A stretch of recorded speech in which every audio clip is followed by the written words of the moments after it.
রাজধানীর বেশ কিছু জায়গা জলমগ্ন হয়েছে। আজকে আপনি ঘুরে দেখছেন, কী কী দেখলেন এবং কী কী পরিকল্পনা? রামনগর বিধানসভার অন্তর্গত বিশেষ নির্মাঞ্চলগুলি, বিশেষ করে সাউথ জয়নগর, আমি আজকে এখানে দেখলাম যে নদীর জল বাড়াতে নির্মাঞ্চলে যে সকল বাড়িঘর আছে প্রায় প্রত্যেক বাড়িতেই জল ঢুকে গেছে।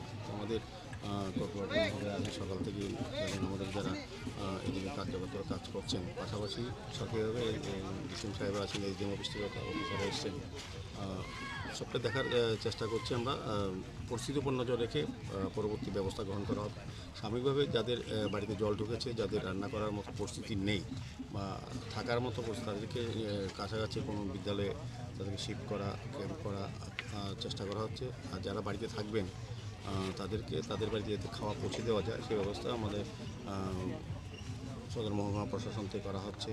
আমাদের কর্পোরেটর উদ্যোগ নিয়েছেন, এই এলাকার যারা আছে আমাদের দলের তরফ থেকেও কার্যকর্তারা বাড়ি বাড়ি গিয়ে খোঁজ দিচ্ছেন, তাদের পাশে থাকছেন। আমি নিজেও এসেছি, তো সবটা জায়গায় ঘুরবো। দেখা যাক, পরিস্থিতির উপর নজর রাখছি, পরিস্থিতি অনুযায়ী ব্যবস্থা গ্রহণ করা হবে। কারোর কোনো আতঙ্কের কিছু নেই। আমাদের এখানে বোটও দেওয়া হচ্ছে, যেখানে প্রয়োজন আছে নৌকা যেখানে যা চাইছেন তাদেরকে শিফট করা হচ্ছে। সার্বিকভাবে আমাদের সরকার এবং জেলা প্রশাসন, মহকুমা প্রশাসন এবং পৌর নিগম এবং আমরা সবাই চেষ্টা করছি তাদেরকে রিলিফ দেওয়া এবং তাদেরকে এই জলের থেকে উদ্ধার করে কত কাছাকাছি জায়গায় তাদেরকে সুন্দরভাবে রাখা। এই ধরনের সিচুয়েশনে নিগমের তরফ থেকে কোনো ধরনের আর্থিক সহায়তা সংস্থান আছে কি না? আর্থিক সহায়তা পরিস্থিতির বিষয়টা এরকম হচ্ছে, আর্থিক সংস্থান আছে কি না নাই, প্রয়োজনীয় অনেক সময় ব্যবস্থা করতে।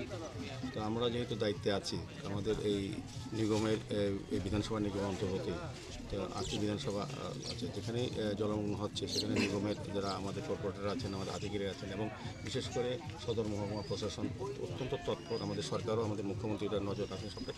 সার্বিকভাবে আমরা সরকার, জনগণ এবং এলাকার লোককে নিয়ে আমরা কাজগুলি করছি। এলাকার আমাদের দলীয় কার্যকর্তারাও সবাই নেমে গেছে, সবাই খোঁজখবর নিচ্ছে। এটা একটা ভালো দিক, এই কাজটা করা উচিত আমি মনে করি। আর এখন এটা তো প্রাকৃতিক দুর্যোগ, তো আমাদের কিছু করার নেই। এখন জল যত বাড়বে তত মানুষের কিছু দুর্ভোগ বাড়বে, সেক্ষেত্রে প্রশাসনও প্রস্তুত আছে সার্বিকভাবে তাদের সহযোগিতা করা। শেল্টার হাউস কতটা খোলা হয়েছে? এখন পর্যন্ত একটা আপাতত হয়েছে। এখন জল যদি বাড়ে প্রয়োজন, এখানেও হয় কি, এদিকে যারা বসবাস করে তাদের গবাদি পশু আছে, তাদের বিভিন্ন জিনিসপত্র, তারা বাড়ি ছেড়ে যেতে চায় না সহজে, চেষ্টা করেন যতক্ষণ পর্যন্ত থাকার তারা চেষ্টা করছেন।